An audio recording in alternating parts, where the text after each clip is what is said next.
শুভ সকালবেলা। অশেষ ধন্যবাদ জানাচ্ছি আমাদের খালাকুতো এখানে প্রিন্সিপাল স্যার আছেন ভাষণ নির্বাচিত মহাবিশ্ববিদ্যালয়ে আমাদের স্বনামধন্য প্রিন্সিপাল জনাব মোহাম্মদ শহীদ হাসান স্যার।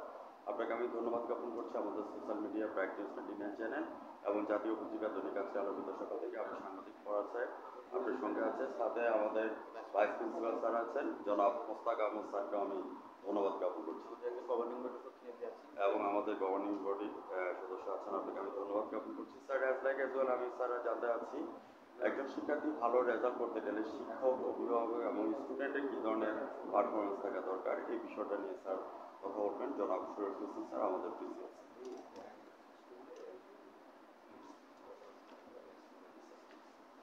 আসসালামু আলাইকুম। দৈনিক আজকের আলোকিত সকালের যারা প্রতিনিধি জনাব ফরাজ জাহান সাহেব, কলেজের পক্ষ থেকে আপনাকে ধন্যবাদ অভিনন্দন। আপনি যে বিষয়ে জানতে চেয়েছেন ফলাফলের বিষয়ে শিক্ষক, শিক্ষার্থী এবং তিন পক্ষের যে সমন্বয়ের বিষয়টা, এই তিন পক্ষ ছাড়া কোনোভাবেই একটা প্রতিষ্ঠানের ভালো ফলাফল কখনোই সম্ভব নয় এবং এটা হয়ও না। এখানে আমরা যারা শিক্ষক আছি, কারণ একটা যে বুঝতে হবে যে একটা প্রতিষ্ঠানে কতক্ষণ সময় একজন শিক্ষার্থী থাকছে। দেখা যাচ্ছে যে একটা প্রতিষ্ঠানের সর্বোচ্চ 3 থেকে 4 ঘন্টা কিন্তু একজন শিক্ষার্থী প্রতিষ্ঠানে অবস্থান করছে। 24 ঘন্টার সময়ের মধ্যে বাকি প্রায় 18 থেকে 20 ঘন্টা কিন্তু সে তার ইয়াতে অবস্থান করছে, তার পরিবারের সাথে থাকছে। সুতরাং এই দীর্ঘ সময় অবস্থান আমাদের এই অল্প সময়ের মধ্যে আমাদেরকে তার কিন্তু 24 ঘন্টার পারফরমেন্স ম্যানেজ করা সম্ভব। তারপরে আমরা শিক্ষক হিসাবে আমরা একটা জিনিস এনশিওর করতে চাই যে একজন শিক্ষার্থী যদি নিয়মিত প্রতিষ্ঠানে উপস্থিত হয় তাহলে একজন শিক্ষার্থী কোনোভাবেই অ্যাটলিস্ট আর যাই খুব ভালো ফলাফল না হোক ন্যূনতম ফেলটা করবে না। কিন্তু আমরা বছরের শুরু থেকে আমরা যেটা দেখতে পাই, ফার্স্ট ইয়ারে যখন ভর্তি হয় তখন 100% স্টুডেন্টের মধ্যে আমরা সর্বোচ্চ 70-75% স্টুডেন্ট উপস্থিত করতে পারি কিছুদিন। এরপরে আস্তে আস্তে কমতে থাকে, যখন সেকেন্ড ইয়ার ওঠে তখন ওই পার্সেন্টেজে চলে আসে 40%। তাহলে এই যে 60% স্টুডেন্ট যে আসে না এবং অভিভাবকরা তাদেরকে পাঠানোর ব্যাপারে কোনো ভূমিকা পালন করতে পারছে না এবং অভিভাবকদেরও সন্তানদের উপর তেমন কোনো কঠোর নিয়ন্ত্রণ না থাকার কারণে এই স্টুডেন্টগুলো পড়াশোনার টাচের বাইরে চলে যায়। এই বাইরে থাকার কারণে দৈনন্দিন পড়াগুলো জমতে থাকে এবং সেই জমতে জমতে একটা সময় পাহাড় পরিমাণ হয়, যখন পরীক্ষা আসে তখন তাদের পক্ষে আর পাস করা সম্ভব হয়। সুতরাং আমি মনে করি যে এক্ষেত্রে আমরা আমাদের দায়িত্ব থেকে আমরা শতভাগ চেষ্টা করে যাচ্ছি শিক্ষকরা, কিন্তু শিক্ষার্থী অভিভাবকের অংশের অসহযোগিতার কারণে মূলত ভালো ফলাফল হচ্ছে না এবং ভালো ফলাফল না হওয়ার পিছনে এটি হচ্ছে একমাত্র। আমরা স্যার এমডিজি গোল ডান করেছি, এখন এসডিজি গোলের মধ্যে আছি, সাস্টেনেবল ডেভেলপমেন্ট গোল। ওইখানের মধ্যে মাদক, ইফটিজিং, বাল্য বিবাহ সম্পর্কে স্যার কথাটা তুলে ধরবেন। আমার দেখা আলোকিত কিংবদন্তি প্রিন্সিপাল স্যার শরীফ স্যার। আপনি যে বিষয়টা তুলেছেন যে মাদক, ইফটিজিং এবং বাল্য বিবাহ, এই তিনটাই এই মুহূর্তে আমাদের সমাজের জন্য মানে আমাদের শিক্ষা ব্যবস্থার জন্য চরম হুমকি। আমরা আমাদের যদি স্টুডেন্টদেরকে আমরা যদি ক্লাসিফাই করি, মেয়েদের মধ্যে মাদকের মানে সম্পর্কই থাকে না সাধারণত। ছেলেদের একটা অংশ, পার্সেন্ট খুব বেশি না, তাও প্রায় 10-15% স্টুডেন্টের মধ্যে দেখা যায় যে নিকোটিন নেওয়ার একটা প্রবণতা আছে। গতবার আমরা এরকম বাছাই করে কিছু স্টুডেন্টকে আমরা এরকম কিছু স্টুডেন্টকে টার্গেট করি, তারপর তাদেরকে আমরা সিভিল সার্জন অফিসে তাদের দরখাস্তের জন্য পাঠাই এবং দেখা যায় সবাইকে আমরা পজিটিভ পাই। এই স্টুডেন্টকে পরে তাদের ব্যাগ সার্চ করে তাদের ব্যাগের মধ্যে লাইটার, সিগারেট, আনুষঙ্গিক বিষয়গুলি পাওয়া যায়। অভিভাবকদের খবর দেওয়া হয়েছিল, অভিভাবকরা স্যারেন্ডার করেছে, স্যার আমাদের পক্ষে সম্ভব না, আমাদের কথা শুনে না, আমাদের নিজেদের উপর ভাষা অত্যাচার করে, আমরা কোথায় যাব। অভিভাবক যদি আন্ডান হয় তাহলে আমাদের পক্ষে একটু বড় বিষয়।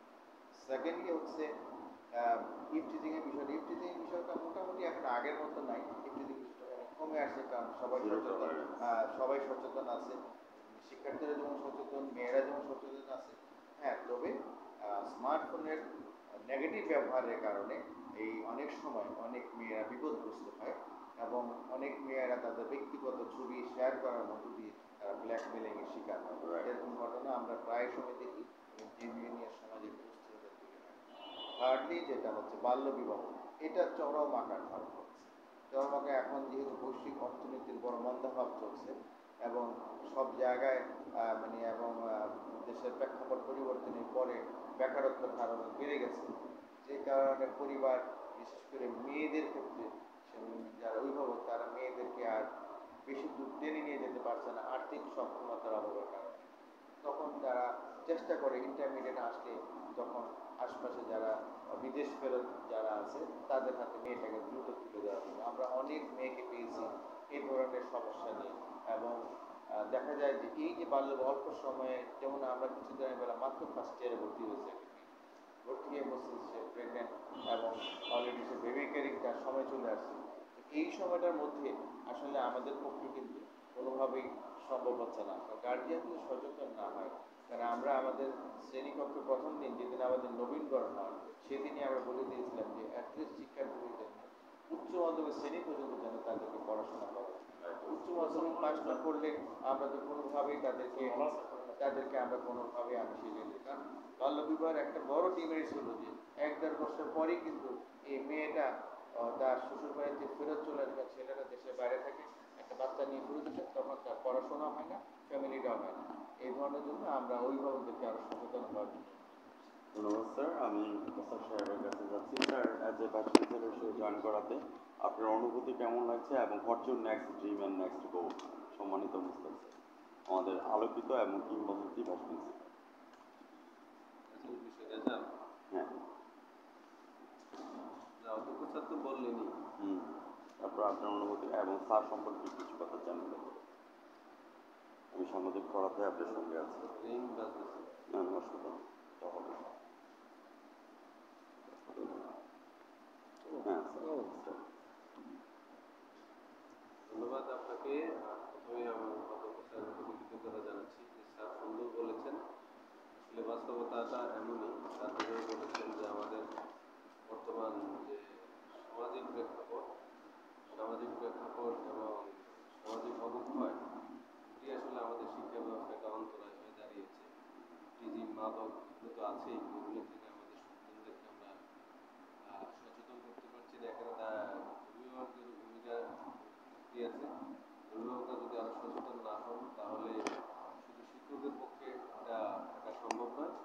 আমরা শিক্ষকরা তো তাকে স্কুল কলেজে দিয়ে 4-5 ঘন্টা সময় তাকে আমরা পাই, বাকি সময়টাই সে কিন্তু তার অভিভাবকের কাছে থাকে, বাড়িতে থাকে।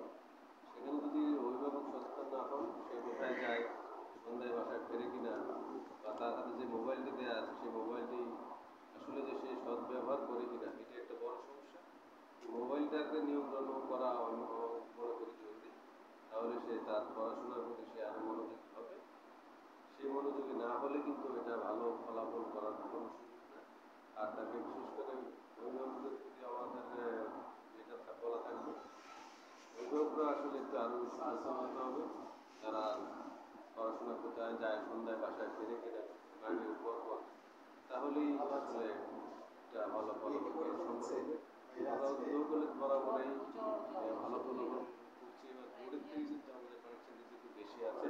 তারপরে এতে আমরা আরো ভালো আশা করেছিলাম। আশা করি আগামীতে আমরা ইনশাল্লাহ আমরা অনেক পদক্ষেপ নিয়েছি বা নিয়েছি। ছাত্রদেরকে মনিটরিং সহ যারা বের করছে তাদেরকে আমরা দেখেছি। সবাই মিলেই আমরা আসলে চেষ্টা করছি ভালো ফলাফল। ধন্যবাদ স্যার। আমাদের গভর্নিং বডিতে আমাদের ম্যাডাম আছে। ম্যাডাম, আপনি একটু কনসেপ্টটা নিয়ে আলোচনা করবেন, প্যারেন্টস মিটিং নিয়ে কথা বলবেন। কি বলবো, স্যার যেটা বলছেন সেভাবে আমাদের আসলে এগিয়ে যাওয়া উচিত। তবে আমি একটা গার্ডিয়ান হিসেবে বলবো যে আমাদেরও কিছু আমাদের আরো সচেতন হওয়া উচিত। ধন্যবাদ আপনাকে স্যার। আমি সমান্তর পথে চলে আসছি। What's your next dream and next গোল? একটাই স্বপ্ন যে এই প্রতিষ্ঠান একাডেমিক প্রতিষ্ঠান হিসেবে প্রতিষ্ঠা করে দেয়। কারণ আমার চাকরি প্রায় শেষের দিকে 2027-এ আমাদের চাকরি শেষ হয়ে যাবে। এর আগে আমি চাই যে এই প্রতিষ্ঠানটি একাডেমিক ডিসিপ্লিনের দিক থেকে কুমিল্লা বোর্ডে একটি প্রথম শ্রেণীর শিক্ষা প্রতিষ্ঠান হিসেবে দ্বারা, এটি আমার একমাত্র স্বপ্ন। ভিউয়ার্স যারা আমার চ্যানেলের সামনে আছেন, আজ রাত 9:15 আমাদের চ্যানেল থেকে দেখে নেবেন। এবং জাতীয় পত্রিকা দৈনিক আজকে আলোকিত সকাল থেকে আমি ভ্রাম্যমাণ রিপোর্টার এবং জেলার রিপোর্টার হিসেবে স্যার বিদায় রেখে টানছি। স্যার ভালো থাকেন, সুস্থ থাকেন।